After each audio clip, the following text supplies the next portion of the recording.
दोस्तों, अगर आपके खिलाफ भी पत्नी ने 498 दहेज, घरेलू हिंसा या फिर किसी और ने चोरी, मारपीट या रेप का झूठा इल्जाम यानी कि झूठी एफआईआर दर्ज करा दी गई है दोस्तों, झूठी एफआईआर लिखा दी गई है दोस्तों, तो झूठी एफआईआर में किसी तरीके से फंसा दिया गया है दोस्तों। तो नए कानूनों में पूरा इंतजाम किया गया है दोस्तों कि झूठी एफआईआर से कैसे निपटना है, झूठी एफआईआर के खिलाफ आप क्या कर सकते हैं, झूठी एफआईआर को कैसे खत्म कर सकते हैं और झूठी एफआईआर करने वाले को यानी कि अगर पत्नी ने करा तो जेल कैसे भेज सकते हैं दोस्तों।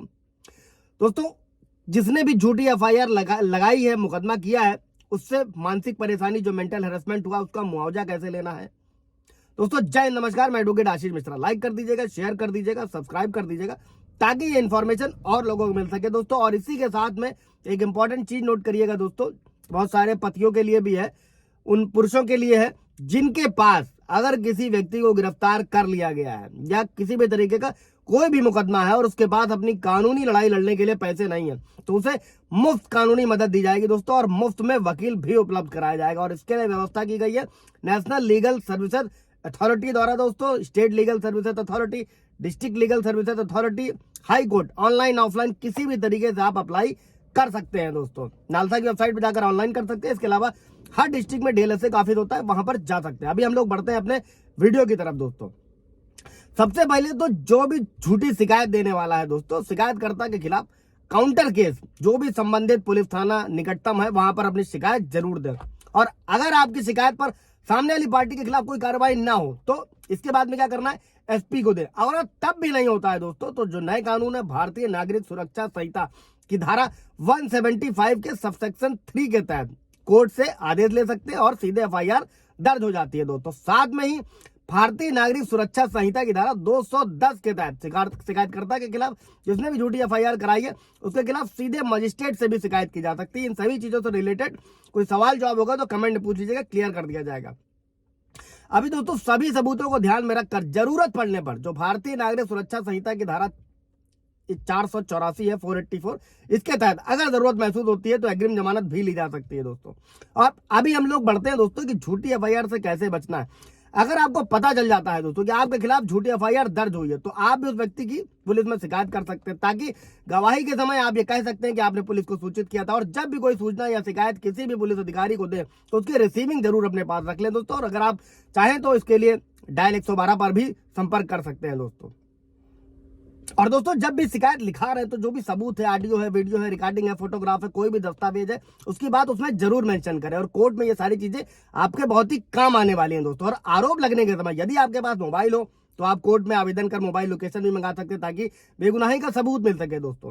अभी बढ़ते हैं कि अगर झूठी एफआईआर आपको खत्म करा दी है, किसी ने दर्ज करा दी है, सीधे क्वैश कैसे कराना है, खत्म कैसे करना। दोस्तों, कोर्ट में चार्ज लगने के समय भी अगर शिकायत झूठी पाई जाती है तो कोर्ट आपको उसी समय बरी कर सकता है। इस पर सुप्रीम कोर्ट का भी जजमेंट है दोस्तों। और पुलिस चाहे तो केस को सबूतों के आधार पर भी स्वयं खत्म कर सकती है। और चार्ज के बाद भी अगर शिकायतकर्ता की गवाही के बाद में यह पाया जाता है कि आपके खिलाफ झूठा केस बना है तो आपको कोर्ट से बरी हो सकते हैं। इसके बाद दोस्तों, जो भारतीय नागरिक सुरक्षा संहिता की धारा 528 है, इसके तहत कोई भी झूठी एफआईआर जो है उसे आप खत्म करा सकते हैं और वो हाई कोर्ट में अपनी बेगुनाही का आप सबूत दे सकते हैं। झूठी एफआईआर किसी भी तरीके से 528 BNSS के तहत आप खत्म कर सकते हैं दोस्तों। अभी ये भी समझ लीजिएगा दोस्तों। और इसके तहत ये करने के बाद जो भी कानूनी झंझट होगा उससे आप बाहर आ जाएंगे। अभी 528 ये जो भारतीय नागरिक सुरक्षा संहिता है, इसका यूज कैसे करना है दोस्तों, क्योंकि इसमें ज्यादातर जो इसका यूज होता है दोस्तों वो दहेज या तलाक के मामलों में किया जाता है। और ऐसे मामले में दोनों पक्ष की रजामंदी से सुलह भी कर ली जाती है, जिसके बाद जो वधु पक्ष होता है, लड़की पक्ष होता है, वो हाई कोर्ट में पति के खिलाफ एफआईआर का आवेदन देते हैं। जिसके बाद जो लड़की वाले होते हैं 498 है, जो अभी नए कानून में भारतीय न्याय संहिता धारा 85 और अन्य कई सारी धाराओं में दोस्तों मुकदमे दर्ज करा देते हैं, जिसे हाई कोर्ट से रद्द कराया जा सकता है 528 के तहत दोस्तों। और इसका साथ में इसका जो और भी उपयोग है वो आपराधिक मामलों में भी किया जाता है दोस्तों। अगर किसी ने किसी के खिलाफ चोरी, मारपीट, बलात्कार, रेप, किसी भी तरीके का झूठा इल्जाम लगाया तो भी 528 के तहत उसे रद्द कराया जा सकता है दोस्तों। और इसके बाद जब तक हाई कोर्ट में धारा 528 के अंतर्गत मामला चलेगा दोस्तों, तब तक पुलिस कोई भी कानूनी कार्रवाई आपके खिलाफ नहीं कर सकती है। अगर यदि कोई गिरफ्तारी का वारंट है तो ऐसी स्थिति में गिरफ्तारी भी रुक जाती है दोस्तों। बशर्ते कि इसकी एक कॉपी हमेशा अपने साथ में रखे, सवाल जवाबों का पूछते चलिएगा दोस्तों। अभी बढ़ते हैं।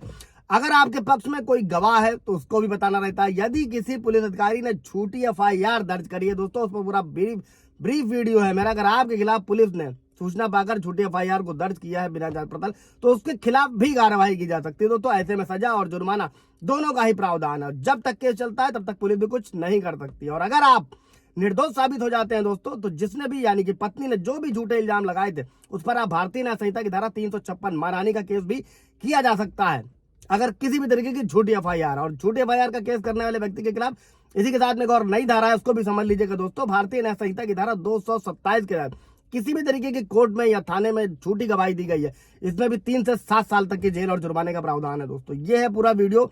अगर पत्नी किसी भी तरीके से आपके खिलाफ झूठी एफआईआर कराती है तो आप उसे कैसे खत्म करा सकते हैं। कोई सवाल जवाब होगा पूछिएगा। Thank you.